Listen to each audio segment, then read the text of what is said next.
Bonjour et bienvenue à tous à cette nouvelle vidéo d'introduction à l'analyse technique. Aujourd'hui, nous allons examiner ensemble la première figure chartiste de retournement, la tête-épaule. La figure de retournement en tête-épaule est sans doute l'une des figures de retournement de tendance la plus connue de l'analyse technique. Elle fait directement référence aux principes liés à la théorie de Dow, aux supports et aux résistances, aux lignes de tendance, au retournement de tendance, aux principes de changement de polarité qui ont tous été présentés dans des vidéos précédentes. Alors la tête-épaule, qu'est-ce que c'est? D'abord, il faut préciser que c'est une phase de distribution qui se caractérise par trois sommets. Nous voyons ici l'épaule gauche, la tête qui est le sommet central et le plus haut, l'épaule droite et une ligne de cou. Ces quatre éléments, épaule gauche, tête, épaule droite et ligne de cou, sont les quatre éléments distinctifs de la tête-épaule. Que constatons-nous lorsque cette figure se forme? D'abord, il faut qu'il y ait une tendance, en l'occurrence une tendance haussière. Vous la voyez ici avec cette succession de sommets et de creux ascendants. Ensuite, on peut tracer une ligne de tendance. Lorsque celle-ci sera cassée, ce sera le pré-signal qu'une figure potentielle de retournement est en formation. Troisième élément, nous avons une ligne de support que vous voyez ici et qui a été testée à 2 reprises avant de rompre. C'est la rupture de la ligne de cou qui va déclencher le retournement de la tendance haussière. Nous avons également le principe de changement de polarité qui est à l'œuvre avec le support une fois enfoncé qui va devenir, comme vous le voyez à droite de l'écran, une zone de résistance. Et puis les volumes doivent confirmer. Sur l'avant-dernier sommet, nous devons constater l'apparition de volumes importants. Sur le dernier sommet, celui qui est central, la tête, les volumes doivent être un tout petit peu moins importants.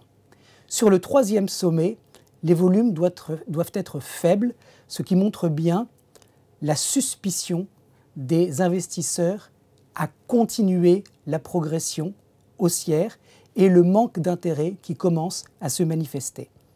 En revanche, lorsque la ligne de cou est enfoncée, alors les supports doivent être très importants. Alors, un premier exemple concret de tête-épaule sur BAE System. Et cette figure que vous voyez en forme de tête-épaule n'est pas une tête-épaule. Pourquoi? Eh bien parce que, comme on l'a vu précédemment, une tête-épaule doit retourner une tendance haussière. Or, vous voyez assez bien à l'écran que cette tête-épaule est finalement de la taille de la tendance qui la précède.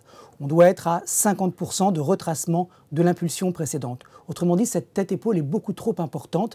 Il faut, pour retourner une tendance, qu'elle existe effectivement.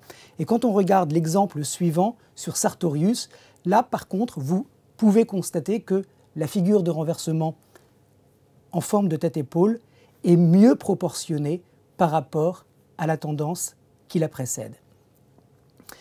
Ne recherchez pas la figure parfaite. Vous voyez ici que l'épaule gauche est plus simple que l'épaule droite. Vous voyez également que sur l'épaule droite, il y a 3 tests de la ligne de cou, alors que sur l'épaule gauche, il n'y en a qu'un seul.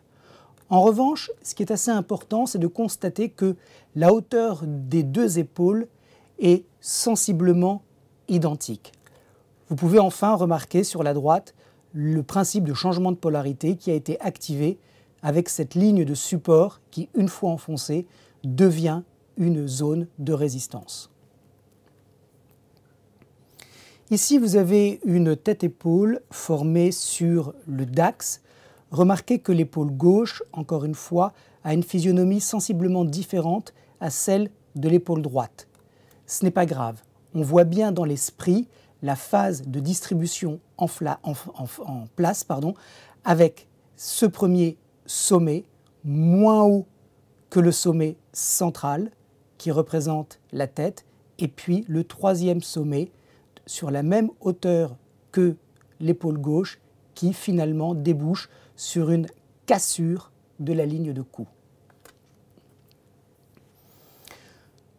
Quand on regarde la hauteur de la tête-épaule par rapport à la tendance qui la précède, nous voyons qu'elle retrace environ 38% de toute l'impulsion précédente. C'est un bon rapport d'avoir effectivement une tête-épaule qui soit entre 50 et 38% de retracement de la tendance haussière qui précède, 50% étant le maximum autorisé. Pour calculer l'objectif minimum que peut donner la tête-épaule, il faut prendre la hauteur de la tête et la projeter à partir du point de rupture de la ligne de cou. Vous voyez sur le DAX que l'objectif a été atteint.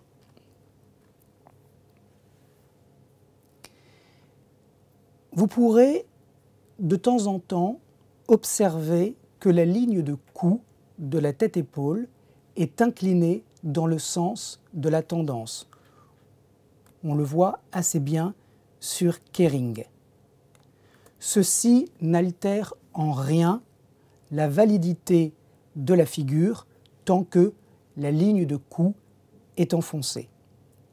Vous avez ici un test parfait de la polarité. Ancienne zone de support devient nouvelle zone de résistance. La hauteur de la tête projetée à partir de la rupture de la ligne de cou donne un objectif minimum qui a été largement enfoncé par la suite.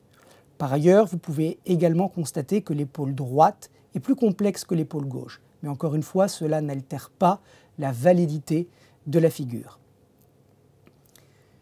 Voilà, cette vidéo est maintenant terminée. Je vous remercie tous de votre attention et je vous dis à très bientôt.